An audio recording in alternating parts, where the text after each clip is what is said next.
All right, let's start 2023 out right by reminding ourselves of a few relationship truths. 1, you deserve respect and kindness and appreciation and consideration and someone who actually wants to be with you. That's not something you earn or work for. That's baseline. You are valuable and worthy of love and someone who makes you a priority. 2, you can't change them, nor should you want to. Some people aren't capable of actually being in an emotionally mature, healthy relationship with you. Your job is to make sure you're healthy and mature enough to spot the difference.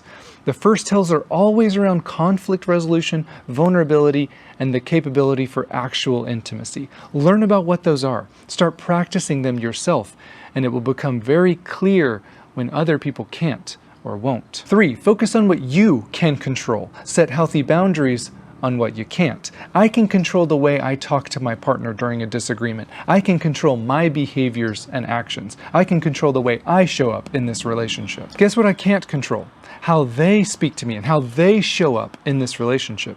Sometimes we do a lot of complaining, but not as much exploring as why we might stay with partners who we feel like chronically neglect us, physically or emotionally. 4, healthy relationships always demand things from both partners because love always requires something, doesn't it? Love is sacrificial. Love is selfless.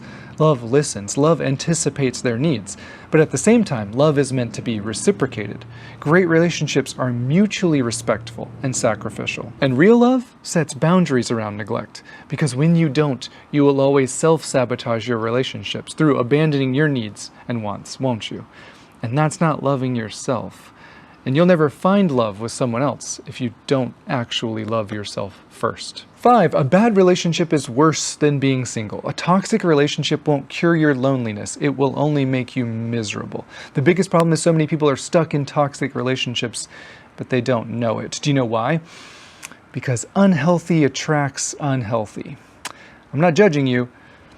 I am you. 6, few relationships end due to 2 people who are prioritizing intimacy and vulnerability and empathy and validation and learning how each other feels loved and valued. Millions of relationships die due to a lack of those things, don't they?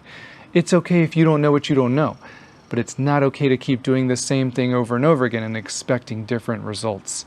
You deserve better. So let's start this year off right by not blaming them or pointing the finger at them. Let's stop making them the enemy, because that just keeps us stuck in the same destructive cycles.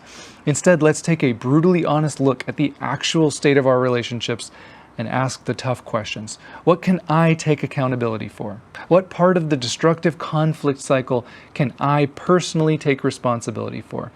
And if you're in an abusive relationship, maybe you need to ask, how can I make sure I'm keeping myself and my children safe from people who aren't? Thanks so much for listening. I'll see you in the next one.